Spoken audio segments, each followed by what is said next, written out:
29 July তাৰিখে সৃজনগ্ৰাম ব্লকৰ অন্তৰ্গত দৰিকণামাৰী গাঁৱৰ লক্ষণ আৰ্যৰ ঘৰৰ বৈদ্যুতিক বিল বকেয়া থকাৰ বাবে অভয়াপুৰীৰ বৈদ্যুতিক উপসংমণ্ডলৰ কৰ্মী প্ৰফুল্ল ৰায়ে বিদ্যুৎ কৰ্তন কৰাৰ বাবে লক্ষণ আৰ্যৰ ঘৰত প্ৰৱেশ কৰে আৰু লগে লগে লক্ষণ আৰ্যৰ পৰিয়ালৰ এজনে প্ৰফুল্ল ৰায়ৰ মুখত বিষাক্ত স্প্ৰে নিক্ষেপ কৰি গণপ্ৰহাৰ কৰে। তৎফলতে প্ৰফুল্ল ৰায়ে প্ৰাণ ৰক্ষা কৰে আৰু তাৰ পিছতে ওচৰৰ বৰখোলা আৰু কৰে। অভয়াপুৰীৰ পৰা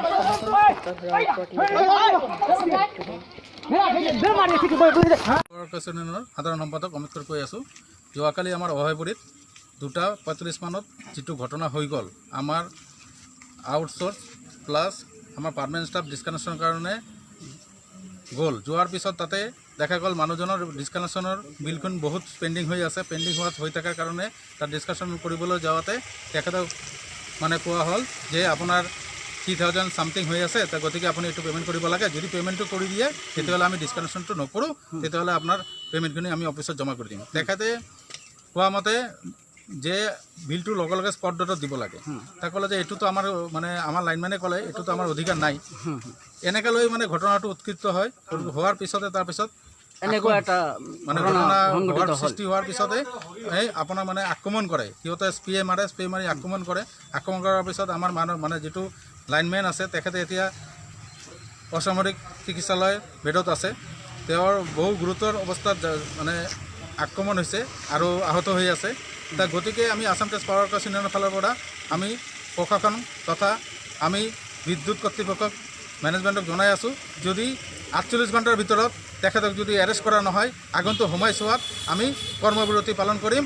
লাগিলে আমি গোটেই অসমত আমি কৰ্মবিৰতি পালন কৰিম। কাৰণ কি আমি দেখা পাইছোঁ যে আমাৰ সদায় আমি দেখা পাইছোঁ যে আমাৰ অভয়পুৰীত চাব ডিভিশ্যনত আমি এই কৰোণা মহামাৰী কৰোণাৰ মাজত আমাৰ বিদ্যুৎ বিভাগৰ আমাৰ কৰ্মচাৰীবিলাক কাম কৰিবলৈ যায়।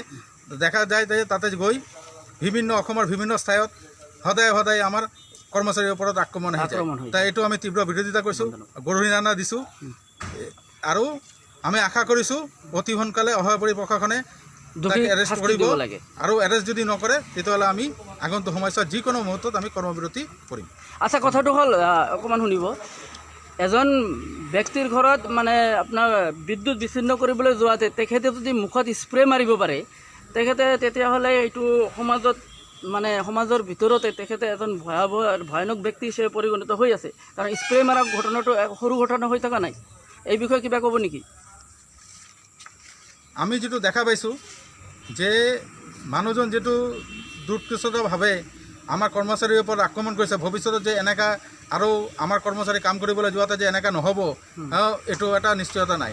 ইয়াৰ দ্বাৰা বুজা যায় যে এইটো পূৰ্ব পৰিকল্পিত তেখেতৰ মানে এক্টিভিটি আছিলে। এইটো যে আমাক আমি ইউনিয়নে এইটো গম পাইছোঁ বা আমাৰ কৰ্মচাৰীখিনি গম পাইছোঁ, এইটো পূৰ্ব পৰিকল্পিত আৰু আগে পিছত আৰু এনেকৈ ডিছকানেকশ্যন হৈছে আৰু সদায় তেখেতে এই বিলটো নিদিয়াৰ নামত আমাৰ মানুহক কিন্তু আক্ৰমণ কৰি গৈছে।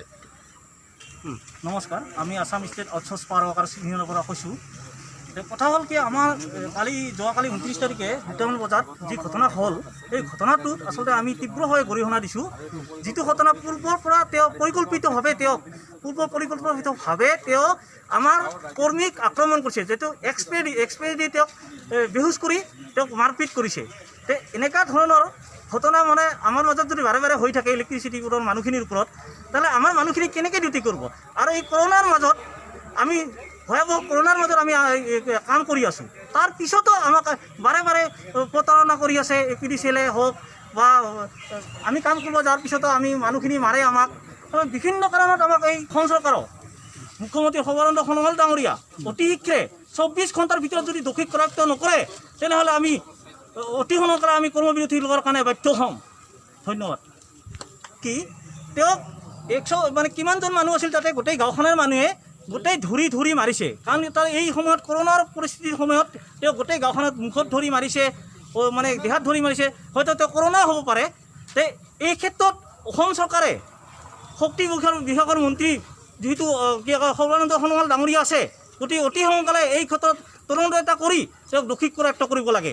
নহ'লে আমি কিন্তু বহি নাথাকিম, ৰাস্তাত যাবলৈ কাৰণে আমি বাধ্য হ'ম। ভালেকেইজন গৈছিলোঁ, 8জনমান গৈছিলোঁ, 8-10জন। বিমল দা বুলি মাতিলোঁ, আহক যে তেখেতে পইচা দিব, কিন্তু ৰিচিপ্ট দিব লাগে। ৰিচিপ্টটো দিব নোৱাৰোঁ। আমাৰ প্ৰফুল্ল খুৰা ক'লে কি ৰিচিপ্ট নহ'ব, আপুনি তেতিয়াহ'লে অফিচত যাওক, অফিচত যাই সেনে আপুনি পইচাটো জমা দিলে আপুনি ৰিচিপ্ট পাব। আমি আজি লাইনটো কাটি থৈ যাম, অহাকালি আপোনাক লগাই দিব আমাৰ লাইন মানে। হয় হয় তেখেতে তেতিয়া ক'লে কোনে কাটে চাম নহয়, আহক কষ্টগুৰিত আহক। আমাৰ প্ৰফুল্ল খুৰা আৰু জখলাৰ পৰা গাড়ীত আছিলে, গাড়ীৰ পৰা জখলাটো প্ৰফুল্ল খুৰাৰ ফুল নেম প্ৰফুল্ল ৰায়। আপোনালোকৰ ইয়াত কৰ্মৰত অৱস্থাত আছে। তেতিয়া তেখেতে মানে যেতিয়া মানে জাকলাটো খুলিব গৈছে, তেতিয়া মানে লক্ষণাৰ্য আৰু লক্ষণাৰ্যৰ ল'ৰা আৰু জোৱাই তিনিজনে মানে সেই প্ৰফুল্ল খুৰাক হেঁচি ধৰিলে। মই ভাবিছোঁ কেঁচাল কৰিব নালাগে, মই মানে কেঁচাল ভাঙি দিবৰ কাৰণে চেষ্টা কৰি আছিলোঁ। তেতিয়া মানে জোৱাইটোৰ খুব মানে দৌৰি গৈ পিনে এটা স্প্ৰে আনিলে, স্প্ৰে আনি পিনে মোক স্প্ৰেটো মাৰি দিলে। আপোনাৰ মুখত মাৰি দিছে? প্ৰথম মোৰ মুখত মাৰিছে, এতিয়াও দেখিব পাৰিব একদম ৰঙা হৈ আছে, কাণ চান ৰঙা হৈ আছে, কওক। কাণ চান ৰঙা হৈ আছে। স্প্ৰে যেতিয়া মাৰিছে তেতিয়া মই কিছু দেখা পোৱা নাই, মানে 5 মিনিটমান মই বহি পৰিলোঁ, ইমান জ্বলিছে মানে হিচাপ নাই। মই লাহে লাহে মানে চকুটো খুলিব খোজোঁ যে কি হৈ আছে চাওঁ, মই হুলস্থুল হৈ আছে। তেতিয়া দেখিছোঁ যে আমাৰ প্ৰফুল্ল ৰায়ক মানে বাগৰাই তাতে মানে বাপেকে মাৰধৰ কৰি আছে। ইতিমধ্যে যেতিয়া গৈছোঁ ওচৰত তেতিয়া দেখিলোঁ দুটা দাঁত নাই, হাতত মানে ভালেখিনি ফুলিছে, ইয়াতে কোবাইছে। এতিয়া কথা হ'ল যিজন ব্যক্তিক মাৰধৰ কৰিলে তেখেতে মানে মেডিকেলত কিবা তেনেকুৱা ৰিপৰ্ট বা এডমিট হৈছে নেকি? এডমিট হৈছে। চিকিৎসা চলি আছে এতিয়া? চিকিৎসা চলি আছে। তেখেতৰ ডাইন হাতৰ এইখিনিত ভাঙিছে দুটা হাড্ডি, আৰু ইয়াতে যে মাৰিছে এইটো তেতিয়া মই যোৱাৰ সময়ত এক্সৰেটো হোৱা নাছিল, আৰু চিটি স্কেন মূৰত ভুকাইছে। এই চাপাটো যে আছে এইখিনি ঠাইত মানে খুব ভুকাইছে, এইখিনি জেগাত মানে মুখটো মেলিব পৰা মেডিকেল কৰিছে ন? হয়। তাৰপিছত এতিয়া মানে তেখেতে তাতে আছে। আমাক মানে উচিত কি লাগে আৰু এজাহাৰ দিয়া হৈছে নেকি? দিয়া হৈছে। তো ইমান হয় আমাৰ এজাহাৰ ক'ত দিছে? আমাৰ যোগীঘোপা থানাত দিয়া হৈছে, আৰু আপোনাৰ অভয়গুৰি থানাত দিয়া হৈছে। তেতিয়াহ'লে কথাটো হ'ল তেওঁলোকে এতিয়ালৈকে আমাৰ প্ৰশাসনৰ ফালৰ পৰা কিবা তেনেকুৱা এতিয়ালৈকে কোনো একশ্যন লোৱা নাই। এতিয়ালৈকে লোৱা নাই? আসামী এৰেষ্ট হোৱা নাই এতিয়ালৈকে? এতিয়ালৈকে আসামী এৰেষ্ট হোৱা নাই। তো আপোনালোকে এতিয়া এইটো বিষয়ৰ ওপৰত কোনোবাক আহ্বান জানিব বিচাৰিছে নেকি, কোনো ডিপাৰ্টমেণ্ট ৱাইজ বা প্ৰশাসনিক উচ্চপদস্থ বিষয়াক? প্ৰশাসনক জনাব ইচ্ছা আছে, কাৰণ কিয় ইমান হুলস্থুল হোৱাৰ পিছতো কোনো এটা উচিত তদন্ত হোৱা নাই। আমি এনেকৈ যদি ডিছকানেকশ্যনৰ আমি অন ডিউটিত থকা অৱস্থাত যদি আমাক এনেকৈ অত্যাচাৰ কৰে, কালি মানে এনেকৈ ভাবুকি দিছে মানে আমাক তাতে মাৰি পেলাব। এতিয়া কথাটো হ'ল আপোনালোকে কৰ্মৰত হৈ আছে অভয়পুৰী ইলেক্ট্ৰিচিটি বৰ্ডত। নামটো অলপ ভালকৈ কৈ দিবচোন। Abhayapuri electricity board. এতিয়া আপোনালোকৰ যে এজাহাৰৰ কপি আছে নেকি লগত? কোনোবাৰ লগত আছে? ছাৰৰ তাতে আমি জমা দিছোঁ। অকণমান দেখাই দিলে ভাল আছিল আমাৰ কেমেৰাত। ঠিক আছে, আপুনি ঠিক কৰি লওক। এইটো হ'ল এজাহাৰৰ কপি ন? তো এতিয়ালৈকে প্ৰশাসনৰ ফালৰ পৰা একো এক্টিভিটি কৰা নাই, আসামী ঘূৰি আছে। আসামী ঘূৰি আছে। ঠিক আছে।